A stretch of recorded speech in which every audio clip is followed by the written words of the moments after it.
Hi guys! Welcome back to my channel. Now we're going to cook putu siomai. This is famous in Malaysia. And today, actually tonight, we will cook it actually without the steamer. So yung mga gustong magluto dyan, sabi nila, ay, siomai, i-steam mo yan. No problem. So, what we're going to do is, we will show it to you how to cook without the steamer. All you need to have, instead of steamer, strainer. And of course, ang mahiwagang kaserola ni Bebz. Okay, so now, we're waiting for our siomai or siomai. So, please, sa mga hindi pa nag-subscribe, just like, share, and just click that button. Okay? So, let's wait. Okay. Put it. Actually, this is frozen, which is fine, but make sure that the heat is low lang para at least slow cook lang siya, hindi siya mabibigla since it's frozen. So, hindi naman po yan masama.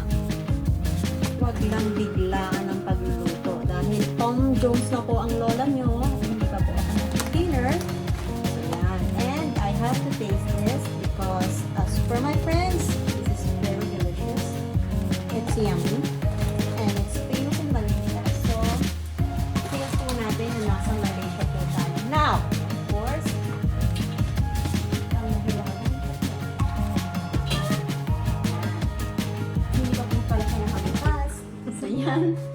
It will take actually 20 to 30 minutes, but hanggang mas matagal siyang niluluto, mas masarap yung siomai kasi mas na ano niyo yung lasa. So, wag niyo pong bibiglayin. Hindi lahat nadadaan sa paspasan. So, kailangan may patient ka din. So, let's wait for another 20 to 25 minutes.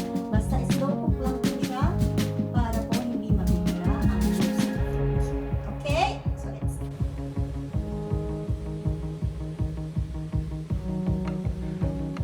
Okay, so after 48 years, eto na po ang ating kapit-kapit dagang putu siomai.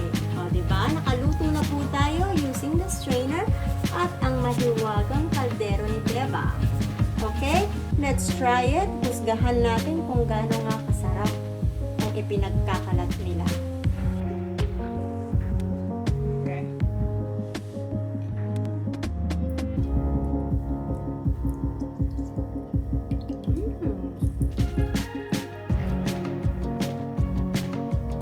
Plus, our homemade garlic chili sauce. Yummy.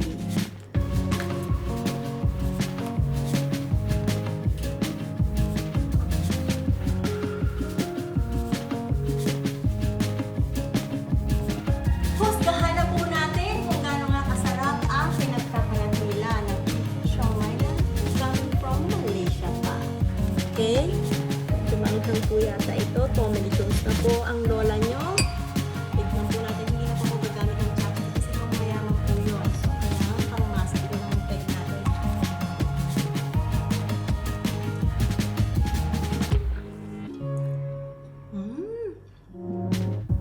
May chismis, te. Sarap nga.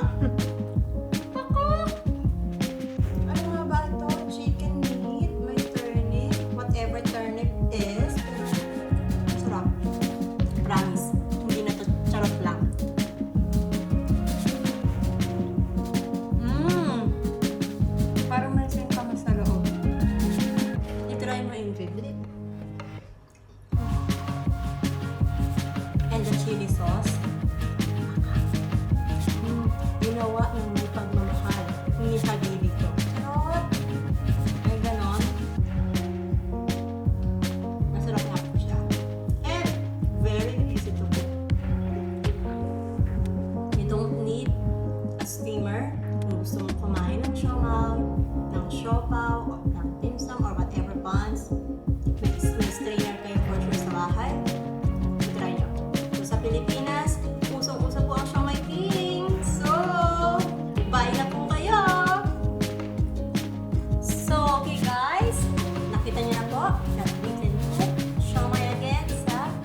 Okay na po? Nakita niyo na po kung gaano kasarap ang siomai at kung paano siya lutuin ng walang steamer. So until our next vlog, wait for our yummy